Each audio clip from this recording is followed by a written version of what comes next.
Welcome to the Marin Economic Briefing. My name is Mike Blakely, and I am the CEO of the Marin Economic Forum. We are a nonprofit public benefit organization that provides research advisory on the Marin and Bay Area economy. Welcome to our July episode. It's summertime, so we have a smaller audience today, and people are out enjoying themselves, hopefully. But today we're going to talk about the one question on everybody's mind, which is recession. And for those in our audience, I'm sure you are keen viewers of the economy, especially the macro situation in the US and globally. We're all well aware of the pressures on the economy that we're seeing, whether it be through the war in Ukraine, other supply chain issues that continue. And of course, inflation is still the big question mark as to whether that's going to be tamed or not. So it's very busy and unpredictable times in our economy. Thankfully, we're here today with MEF Chief Economist, Dr. Rob Eiler, who's going to be taking us through the data and what that means to him and what we're seeing in our organization, both nationally in California and here in Marin County, of course. So we'd like to begin just by greeting everybody.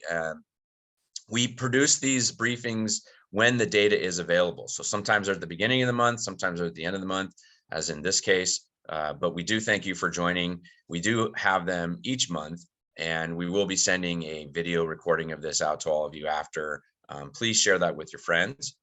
And if you have questions, please feel free to drop them in the chat, and we'll be moderating those throughout the program today. We'll try to get to those. I think we'll have enough time in the end.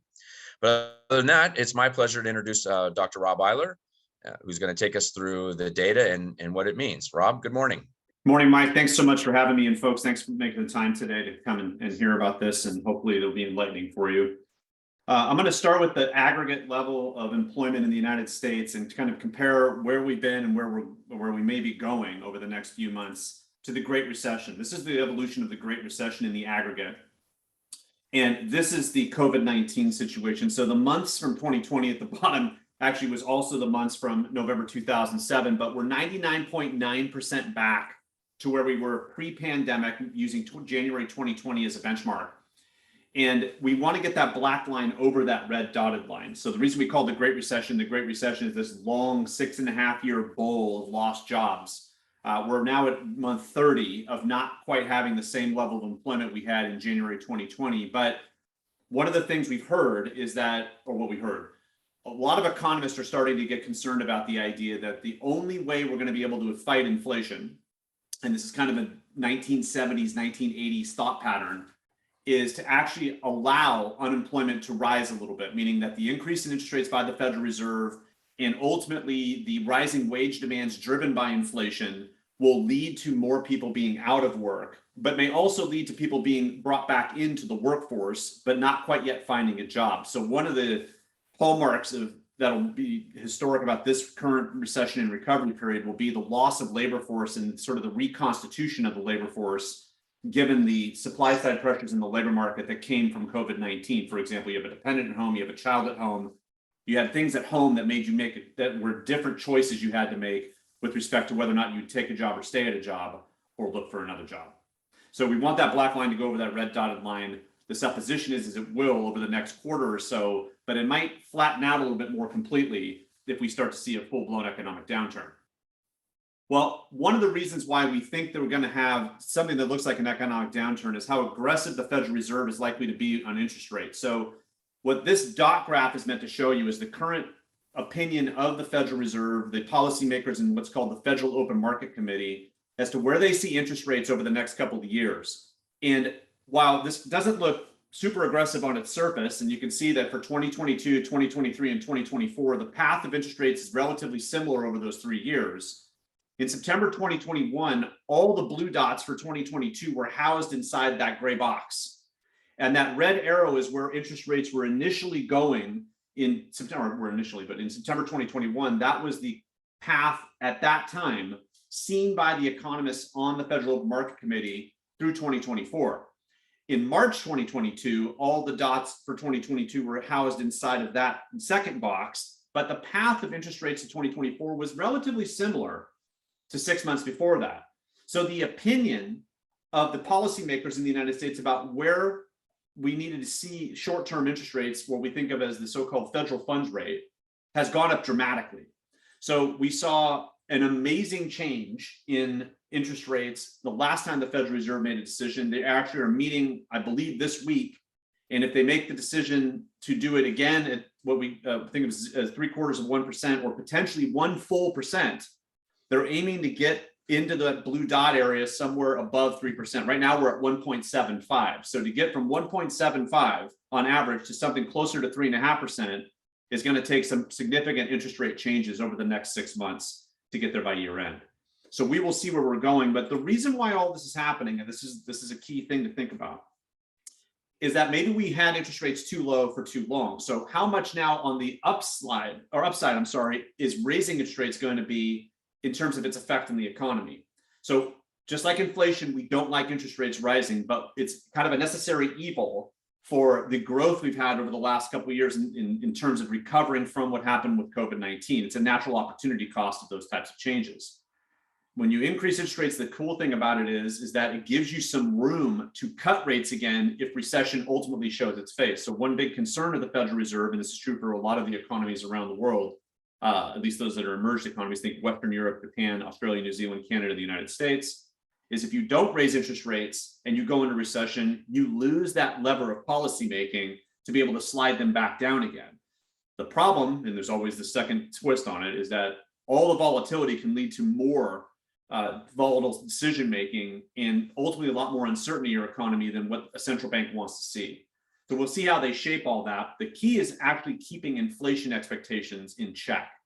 So why are you being so aggressive in the short term? Is because the supposition is that inflation has now gone beyond what we thought would be a natural market occurrence, and we have to increase interest rates to slide the way people are thinking about inflation, not tomorrow, but maybe 1 or 2 years from now.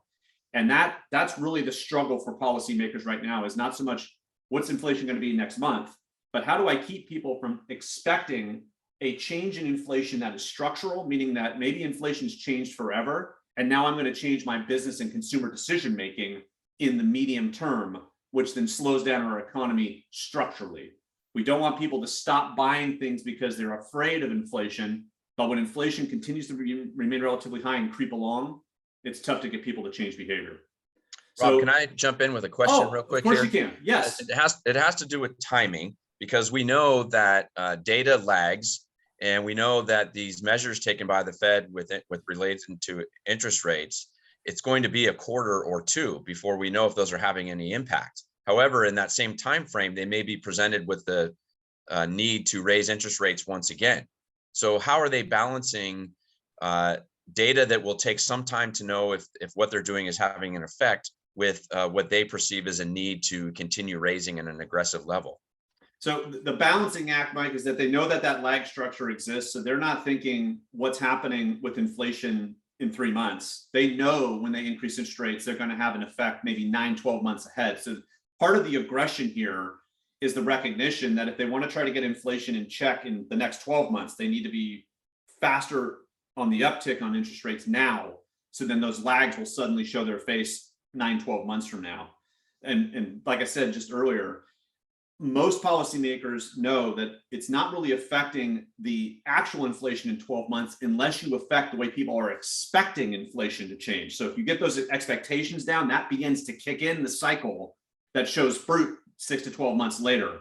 So it's really getting people to reshape the way they're thinking about what inflation is going to do, and then their behavior kind of in a self-fulfilling way will take our inflation down. And that's where the lag you just talked about really kicks in, is in the behavior change based on what's happening with rising rates. So that aggression is really meant to send that signal home hard. There's going to be a lot of debate about whether or not they should have done it earlier, and if it's now too aggressive in trying to correct the problem. And our financial markets, obviously, and its volatility are starting to reflect the fact that they're not really sure what the Federal Reserve is going to do either, and that's usually when you sell. Does that help? Cool. Keep this in mind, though, folks. Monetary policymakers, their biggest concern is the demand side of our economy, not the supply. So we still have supply side concerns between shutdowns in China or the threat of them based on new variants or just an upkick in COVID cases. How, as we go into fall and winter in the Northern Hemisphere, given what we've been seeing in Australia and New Zealand over the last few weeks? Is that a harbinger of what we might have to do from a policy standpoint come fall and winter in the United States, for example, that could again upset the nature of how people are looking at work or really trying to make the decision about what they're going to do consumption wise. So the supply side is very tough for policymakers to change easily. One specific place where we've seen the supply chain really show its face is in the car market. So I saw this graph about 12 months ago and it really struck me, and it's continued to strike me every month that it gets updated. What these data are the inventory of cars over the number of sales of cars that take place. And generally speaking, the model in the auto market is to be somewhere around 2.5 cars available per sale, with the idea that you might have fluctuations in demand in such a way you don't want to have enough cars in the market, but you also don't want to oversupply the market either. And you can see these data are monthly from January 2000 forward, and one episodic period was between basically the beginning of the global financial crisis and its short-term resolution. So we had this wild hill climb where automakers were still producing cars and putting them on the market. Interest rates were falling under the supposition that would generate demand, but it took consumers about 2 years to finally say, okay, now I'm actually ready to use those lower interest rates because the fear over what's going to happen with my home, or I've already made an adjustment. Now we saw car sales kick in again, and that hill we fell down that hill and back on, let's say, long-term trend. If you look at the far right-hand side, this is what's created a lot of chaos in the car market. That when you have supply chain concerns and productivity concerns, you're not putting as many cars on the market, you don't have enough workers, and you don't have enough commodity flow, and they're not happening in time to keep putting the same volume of cars. The low interest rates and the preservation of a lot of high-wage jobs led people to looking at new cars. And this is what it looks like. So that downturn is not only historic and significant, we got to curl that thing back up just to get the car prices back down again. And car prices in general have gone up about 20% versus their pre-pandemic level. So this is kind of a one-stop shop in encapsulating the supply chain concerns globally. From the United States perspective, this is a market that is usually a bellwether of where consumers are, because this is kind of the first stop in terms of a big consumption choice you make. If this continues to put pressure on high prices on cars, it will continue to pressure inflation, which then continues to slow down the growth of our economy. Okay, so let's talk briefly about some recession creep and some of the changing forecasts. So generally speaking, forecasts have been relatively sanguine. They are starting to change. So the actual data was negative growth in the United States for Q1. Q2's first estimate comes out on Thursday. If it is negative, we will be in technical recession. But not full blown, because there's a couple other angles on the economy you have to clear before you're in true recession. But under the supposition that we are not negative on Thursday, which it's kind of split out there, and I'll show you some splits in just a minute, we will kick the can down the road at least 2 quarters before we really start talking about recession in more complete ways. But if we are negative on Thursday, the recession talk is really going to balloon, because that will be the entry of technical recession. The International Monetary Fund, which has a quarterly forecast for the entire world that really focuses its effort on the Northern Hemisphere emerged economies, has downgraded its forecast through the next couple of years over the last few quarters successively. A lot of it for the reasons we've already talked about. We've continued to have supply chain concerns, rising inflation. The other thing we haven't really talked about has been going on in Eastern Europe. Political up and down in the United States and also in the UK, all kind of feeding general uncertainty, as well as financial markets shedding some of the growth we saw from May 2020 forward. All that's led to some downgrade in the forecast. But those are quarterly forecasts, and we're likely to see yet another small downgrade in the next quarter forecast from the IMF. The general forecast that the Federal Reserve uses when it looks at interest rates has been downgraded slightly, but has not gone into a forecast of recession yet. And it's still not seeing recession in a technical sense through 2025. It's seeing the slowdown of inflation, the slowdown of growth after inflation in terms of income growth, or what we think of as GDP in real terms.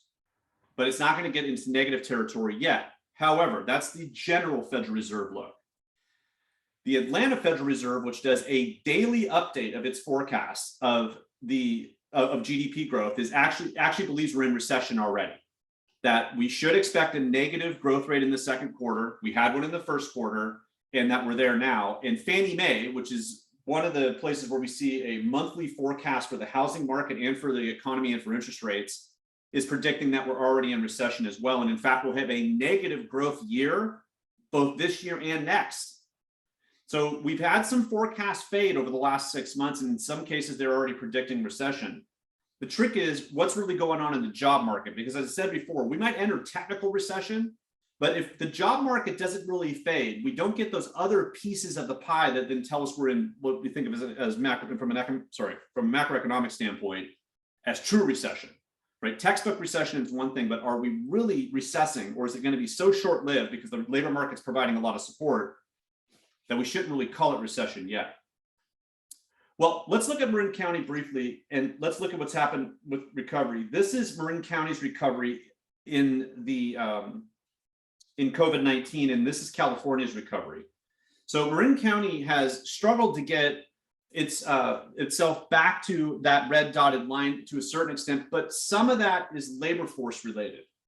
So one thing we're watching around California's counties as far as comparisons when we think about Marin County is that Marin County has seen increases in housing prices, wealth, income, and at the same time, we have not seen the jobs come back, but we're supposing that that's happening because we've seen retirements, we've seen a change in the local population, and some things that haven't quite got people right back into work over the last couple of years after they lost their job or chose to walk away from a job based on domestic concerns they may have had. All those data are still emerging, so we can't draw any conclusions as of yet, but we're watching it close. What's more important in my mind is looking at what's happened to certain sectors in the Marin County economy. So this is the change in jobs in April and May 2020. And you can see every single major industrial sector in Marin County saw a loss of jobs. And this is not unique to Marin County. In fact, most of the counties in California saw exactly the same movements, and it makes a lot of sense. We basically turned the economy off. By the end of 2020, the only industries that really had popped up again were construction and transportation and warehousing, and that's for two major reasons. Construction continued to move along as an essential industry, and transportation and warehousing kicked up because we rearranged our lives and started bringing stuff home via Amazon Prime and UPS and other delivery or last mile delivery services, as the case may be. But by the end of 2021, which is this column, and by the latest data in 2022, we still have industries in Marin County that have not rehired incomplete. So you look at the far right-hand side, the latest estimates suggest that education, health, driven mainly by education. So think private education, the public education is government, 5.1% on the other side. Most of that 5.1% is education on the public side. But leisure and hospitality and other services all down. So teachers, a little sprinkle of healthcare, a little sprinkle of other government workers, but a lot of it still are bars, restaurants, hotels, event centers, and a bunch of personal services, hair salons, nail salons, fitness centers, auto body shops, a bunch of different things and other services. The point is that beyond retail, which retail you can see is 5 from the left, is also down about 10% in Marin County, 8.7%. A lot of our lower to middle wage worker industries, personal services driven industries, are still down from below the recession, and in fact are significantly down. Now, a lot of that is coming from two angles. One, demand while coming back has not come back completely across the board in certain industries. And second, it's been hard to find workers. So even if demand has come back, you may have small businesses and even medium-sized businesses who have decided not to rehire at their pre-pandemic level because they're doing okay and they're struggling to find workers. So that 14.9%, for example, leisure and hospitality, if you think of that as 15%, and you had 100 people before, let's say in January 2020, and now you're running at 85, that's your cut. So it's not to say that, and it might be because you just simply cannot find the additional workers, but you might be thinking forward, and this is the key. You might be thinking forward saying, will I really need to have those workers or not, given the demand situation for my business, and really thinking about all the cost in searching for people. So if we look at changes in the labor force, Marin County actually has the sharpest change in the county specific available workers, meaning people that live in Marin County and are looking for work.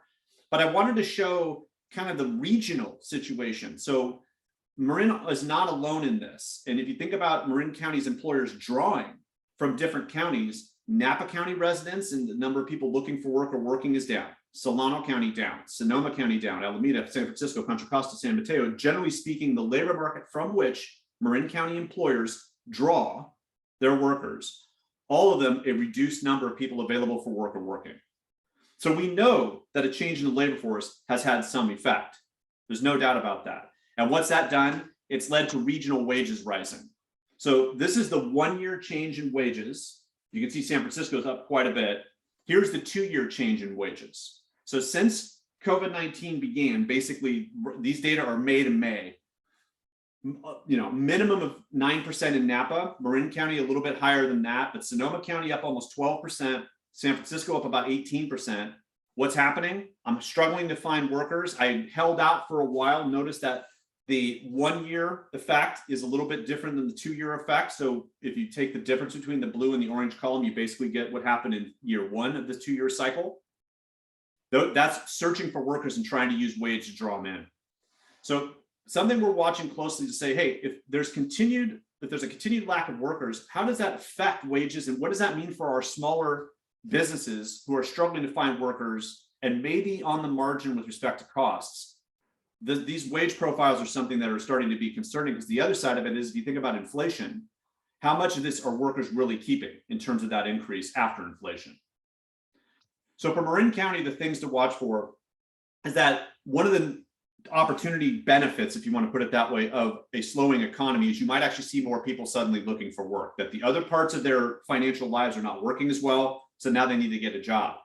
It's something we're going to watch for and see if we don't see a little bit of a kick up in that labor force. Another little tidbit is that at the end of the federal fiscal year on September 30th, the final supports for losing a job during the pandemic will fade.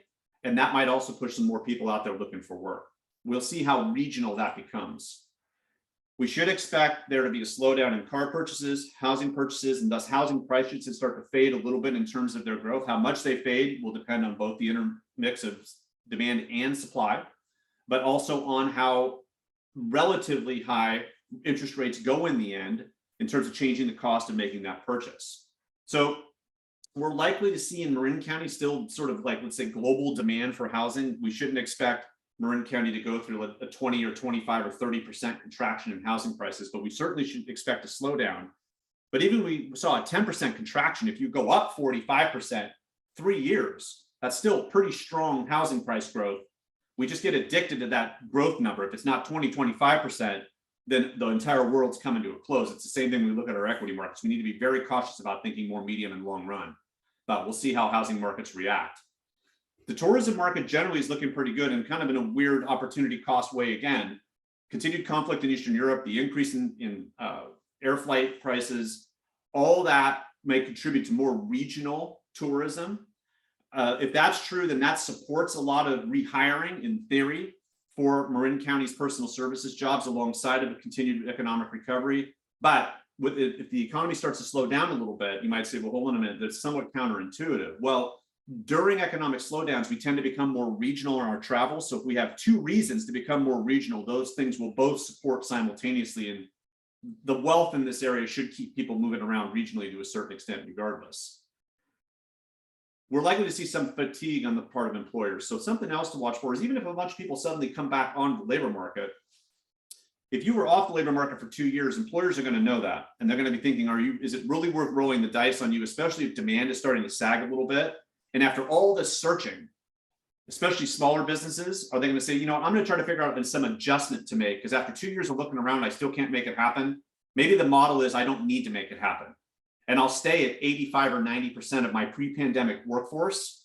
But if that's true generally, that's a workforce development shock that we've got to start getting very realistic about. If we see those negative numbers continue on the industrial hiring side and also on the labor force side. So what are the things the Marin Economic Forum and organizations like the Workforce Alliance of the North Bay and places like College of Marin, Sonoma State University, and our regional universities and colleges otherwise have to start thinking about is, what does that mean in terms of training programs? And we've got to fit those better to what employers really want.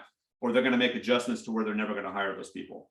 That's the key question going toward 2030 is now there's a second vector in terms of disrupting the hiring cycle. And that is, are employers going to want to go back to a pre-pandemic level of hiring or not? So Mike, with that, that's what I got. Thank you again so much for hosting this and letting me talk about this. And so thank you everybody for coming today too.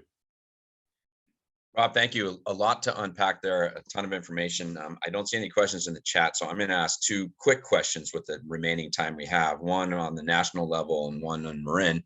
So as you said, when looking at declaring a recession, it goes far beyond just 2 quarters of negative growth. There are factors now that are making it difficult to say recession, such as the very low unemployment rate, jobs are still being created, spending is up. So some of those more traditional indicators you would see that validate recession in addition to the negative growth are not occurring, which is of course making it difficult and really resulting in a lack of consensus about recession. My question is, with this lack of consensus, how are policymakers going to and what measures would they continue to take to try to manage it? What is the lack of consensus about whether we're in recession or not, and how deep it is going to mean from the national policymakers' perspective? What kind of policies are they going to be thinking about, and how would that affect people? Super question, and that's also a tough one to unpack. Let me try to say. Yeah, you may not be able to answer it yourself. I understand. That's okay. Let me give you 2 angles on it. So we think of the 2 policy levers that we generally use as government spending, or what we think of as fiscal policy, to try to help in a sort of a slowing or maybe even recessing economy, and monetary policy, the changing of interest rates. Right now, the focus of the Federal Reserve is on curbing the current inflation and trying not to unhinge those inflation expectations from what we think of as a long-term anchor. So we don't want people to think that 2.5%, 3% inflation is now the new norm. We want to keep them at around 2%. So that is the sole policy focus. And to a certain extent, we've seen this historically. When central banks see inflation as a problem, they become very blinded by that goal, and they will let the economy slightly recess to curb the inflation pressure. So even if we get the technical aspects, and you're hearing economists, the relatively famous ones, call for this, is that it's okay if interest rates go up higher than they would have, and it's creating unemployment, because that might rejigger, if you will, the labor force situation to get us back into something that's a little bit easier to command over, rather than hoping people are going to suddenly start looking for work again, which will provide some supply side relief. So that from a policy standpoint, Mike, regardless of what happens with the numbers, and even what's happening with unemployment, if unemployment goes up by 1 full percentage point in the United States, if inflation is still going down toward that 2.5%, 2.25% range, policymakers are going to still call it a win. And 4.5%, 5% unemployment is still not terrible unemployment. It's, again, that sort of myopia. And now we'll turn quickly to the government spending side. Our politicians might say, well, we don't like that. We want to kind of thread the needle and have you curb the inflation situation. We're going to create jobs. If we have a change in the Senate or the House, where we have Republicans in control of Senate or in control of Congress, and the president still being Democrat, we're likely to see spending stagnation in Washington in terms of fiscal policy, pretty much steady as she goes till the presidential election in 2024. So some of it does depend on, regardless of the data, it does depend sort of on the political situation in DC and how that ultimately plays out. In California, of course, we're all about to get a boost to a certain extent as we spend that excess budget. That will not last more than 1 more year. We should expect those discussions to fade by 2024 absolute max, where we won't get that sort of spending punch again there too. So those are the 2 major levers, and right now we're very inflation focused, and then the political situation in DC will determine whether or not we're going to get any sort of relief, if you want to put it that way, if we start to see recession from the fiscal side of the house. Thanks. I mean, there's just so many variables. If you're an economist, depending on your perspective, you may be really excited at these times or really frustrated by them. A little bit of both. Yeah. So the last question is maybe more of a comment for your response. We just have, right at time, but I'll say this real quick about Marin. I think what concerns me in the data that you showed is that those the jobs in the sectors that have been lost are largely in those in-person, locally servicing businesses. And we know for a fact that while the jobs haven't been recovered, the individuals who might fill those jobs are not having any problem getting other jobs, right? So the problem is not in from the perspective of trying to get Marin residents employed. The problem is, as you stated, how business owners can obtain those employees. So that's one hit to business owners. But the second one is, if we do go to recession, most of these businesses in Marin rely on discretionary income, right? Whether you're a restaurant or even having some services done at your home, if your income takes a hit, those things are going to stop. And so our businesses are really at risk of a recession from a spending perspective. And so at the end of the day, if you're a small business owner that serves the local market, you're probably at higher risk than anybody right now. Do I have that right, Rob? I think so. Yeah. And I think the other thing that's somewhat hidden is how on the margin many of our small businesses are to continued increases in costs of doing business, and whether or not there's going to be this now new twist point where the cost of doing business may not change much, but demand might slip by 10%. So how do you reconcile that as a small business if you're kind of already on, like, let's say, a 5 or 6% margin? If that fades and I don't see it coming back, and the cost of doing business is not really going to fade in concert with the change in demand, how long am I willing to hold on? So that there's no doubt about the fact that if there's one place we got to watch very closely, is we need to watch how our small businesses are making choices over the next, let's say, 12 or 18 months with respect to changes in demand. But also, what's that mean long-term in terms of the amount of choice we have in Marin County? I mean, we've sort of been bathed in amazing choices in Marin County for decades. This situation might twist that if we don't watch our small businesses closely and really try to support them well over the next 12 or 18 months. Right. And that's absolutely true. On the flip side of that, just to end this on a little bit of a more positive note, is Marin County does have a number of sectors and larger scale businesses that have been performing very well over the last few years. And we also see a lot of new business startup creation in some of these sectors that are a little more immune to the economic shocks and serving national and global markets. So, we've got a little bit, we've got all of it in Marin County in terms of business size and markets that they serve. And we've got some that are doing really well right now as well. So thanks everybody for attending. I know we ran a little bit over time. We do appreciate you taking your busy summer months to tune in and find out what's going on. Very interesting times, a lot of uncertainty, unfortunately, but that's why we're here to give you as much data and information as we can. We'll try to get a recording of this out to you, and we hope that you join us next month for the next one of these. Thank you, everybody.